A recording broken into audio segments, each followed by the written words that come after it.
show up and make a statement. Everything I do so instinctive and so passionate. Assalamualaikum warahmatullahi wabarakatuh. Salam sejahtera untuk kita semuanya. Jumpa lagi dengan Digital Edu. Kabar terkini bahwa peraturan pemerintah manajemen P3K jadi alat Pemda memangkas durasi SK honorer. Inilah faktanya.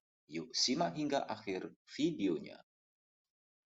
Sebelum kita lanjut, tekan dulu like, subscribe, nyalakan lonceng notifikasi, dan mohon jangan lupa untuk di-share.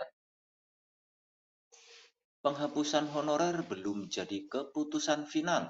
Sayangnya beberapa Pemda mulai aktif bergerak melakukan langkah pengurangan tenaga non-ASN, mulai dari mengurangi kontrak honorer hingga merumahkan alias pemutusan hubungan kerja. Koordinator Wilayah Perkumpulan Honorer K2 Indonesia (PHK2I) Provinsi Kalimantan Tengah, Tri Julianto, mengatakan penghapusan honorer 28 November 2023 menjadi momok menakutkan bagi mereka. Julianto mencontohkan di Kalimantan Tengah sudah melakukan sejumlah langkah untuk memberhentikan honorer dengan memperpanjang durasi SK sementara. Jadi honorer tidak diberikan SK tetap, cuma SK sementara dengan durasi singkat. Hanya sebagian kecil yang 12 bulan, kata Tri Julianto.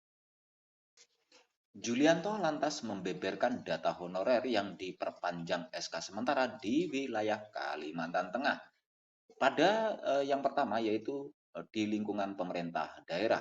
Di antaranya ada pemerintah provinsi 11 bulan, Kapuas 11 bulan, Kotim 11 bulan, Bartim 11 bulan, Kabupaten Katingan 12 bulan, Kabupaten Gunung Emas 6 bulan, Kabupaten Palangkaraya 6 bulan, Kabupaten Kobar 11 bulan, Kabupaten Bartim 11 bulan, Kota Palangkaraya 6 bulan, dan Kabupaten Barito Utara 12 bulan. Berikutnya pada perwakilan pusat yang berkantor di Kalimantan Tengah. Di antaranya ada Ombudsman 12 bulan, Pengadilan Palangkaraya 12 bulan, Unpar 12 bulan, dan IAIN Palangkaraya 12 bulan. Kalau melihat data tersebut, Tri Julianto mengatakan bahwa para honorer tetap was-was. Terbukti Pemda tidak berani menerbitkan SK untuk 12 bulan. Sebagian besar hanya berani 11 bulan. Parahnya lagi, ada yang 6 bulan saja. Artinya, deadline tanggal 28 November 2023 itu tetap menjadi ketakutan untuk kepala daerah di Kalimantan Tengah, ujar Tri Julianto. Sehingga dengan kondisi tersebut, lantas Tri Julianto memohon kepada Menteri Pendayagunaan Aparatur Negara dan Reformasi Birokrasi Abdullah Azwar Anas untuk mengeluarkan surat edaran agar kepala daerah tidak salah kaprah dalam menerjemahkan isi PP Manajemen P3K. Jangan sampai per 1 Desember 2023 seluruh honorer tidak dipekerjakan lagi. Oleh karena itu, dia berharap ada kebijakan khusus untuk honorer dalam pengangkatan aparatur sipil negara baik PNS maupun P3K. Sementara itu, DPR RI sudah mulai reses masa sidang 3 tahun 2022-2023. Sayangnya sampai hari ini belum ada jadwal raker penyelesaian honorer bersama Menteri Pendayagunaan Aparatur Negara dan Reformasi Birokrasi Abdullah Azwar Anas. Hal ini diungkapkan oleh anggota Komisi 2 DPR RI, Hugua. Belum ada jadwal raker dengan Menpan RB Azwar Anas. Tanggal 15 Februari kemarin kami sudah reses, kata Hugua. Bukan hanya itu, jadwal raker dengan Menpan RB untuk bulan ini pun tidak ada. Bisa dipastikan Januari hingga Februari belum ada pembahasan opsi penyelesaian honorer bersama DPR RI. Menurut Hugua, kemungkinan besar pemerintah pusat dan asosiasi Pemda belum menuntaskan pembahasannya. Bisa jadi masih tarik-menarik antara pusat dan daerah masalah anggaran.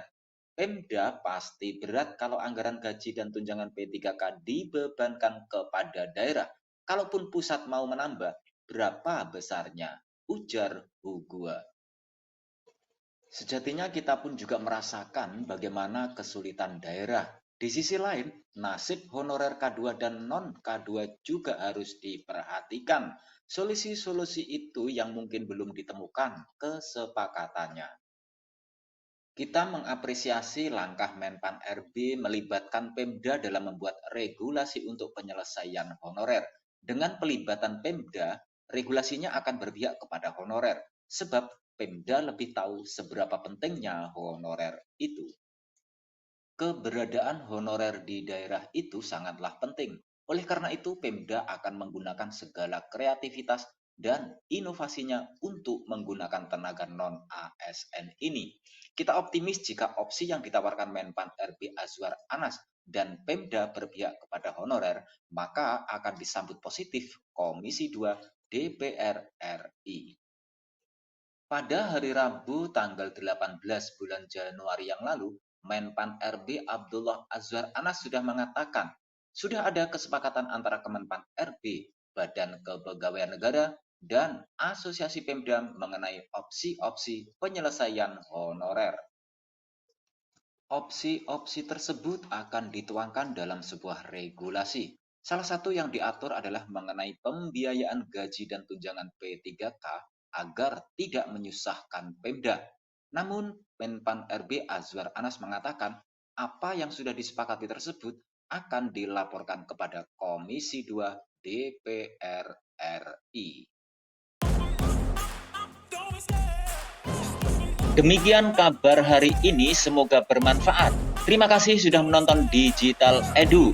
Jangan lupa like, subscribe, dan nyalakan lonceng notifikasi agar selalu update info-info terbaru dari Digital Edu. Semoga kita diberi kemudahan dan kelancaran dalam segala urusan, diberi kesehatan, rezeki yang berkah, dan panjang umur. Saya mewakili Digital Edu, mohon maaf bila ada kekurangan. Sampai jumpa pada video selanjutnya. Sekian, wassalamualaikum warahmatullahi wabarakatuh.